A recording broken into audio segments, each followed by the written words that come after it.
বিমানের দরজা বন্ধ, ফ্লাইট আকাশে, বাইরে থেকে সবকিছুই নিয়ম মাফিক, কিন্তু জাতীয় পতাকাবাহী এয়ারলাইন্সের ঝকঝকে ইউনিফর্মের আড়ালে চলছিল কোটি কোটি টাকার এক ভয়ঙ্কর কারসাজি। গোয়েন্দা তৎপরতায় সামনে এসেছে এমন এক অভিযোগ, যেখানে বিদেশে কর্মরত কেবিন ক্রুদের ভাতা উত্তোলনের নিয়মকে পাশ কাটিয়ে অর্থ চলে যাচ্ছিল কথিত হুন্ডি চক্রের হাতে।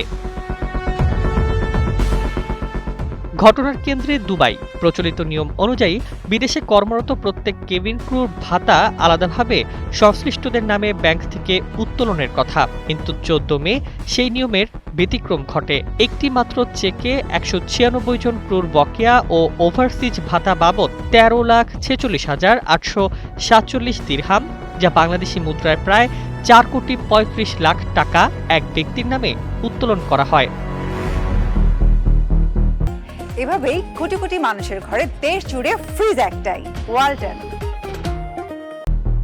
অভিযোগ অনুযায়ী অর্থ উত্তোলনের পর তা সংশ্লিষ্ট ক্রুদের মধ্যে বিতরণ না করে দুবাইতেই রেখে দেওয়া হয়। পরে গোয়েন্দা সংস্থার অনুসন্ধানে কথিত অবৈধ হুন্ডি এজেন্টদের কাছে তথ্য হস্তান্তরের তথ্য সামনে আসে। এর সঙ্গে কেবিন ক্রুদের একটি অংশের সংশ্লিষ্টতার অভিযোগও তদন্তে উঠে এসেছে। এরপর ঢাকায় ঘটে নাটকীয় মোড়। 15 মে বিজি 248 ফ্লাইটে ঢাকায় ফেরার পর গ্রিন চ্যানেল পার হওয়ার সময় এক কেবিন ক্রুকে তল্লাশি করে পাওয়া যায় 10,000 মার্কিন ডলার ও 2,000 দিরহাম। অন্য ক্রুদের কাছ থেকেও বৈদেশিক মুদ্রা উদ্ধার করা হয়, কিন্তু প্রশ্ন থেকেই যায়, কয়েক কোটি টাকার ভাতার বিপরীতে এত কম অর্থ কেন পাওয়া গেল?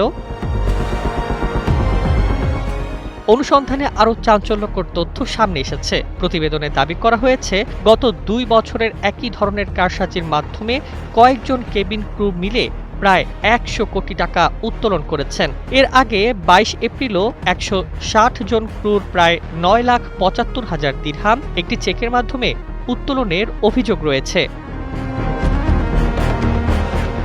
এখন প্রশ্ন, জাতীয় পতাকাবাহী প্রতিষ্ঠানের ভেতরে এত বড় আর্থিক কারসাজি কিভাবে দীর্ঘদিন চলল?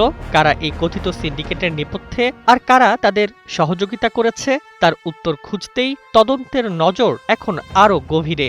সংশ্লিষ্ট মন্ত্রণালয় বলছে, অভিযোগের সত্যতা পাওয়া গেলে জড়িতদের বিরুদ্ধে কঠোর ব্যবস্থা নেওয়া হবে। Desk report, Bangladesh bulletin.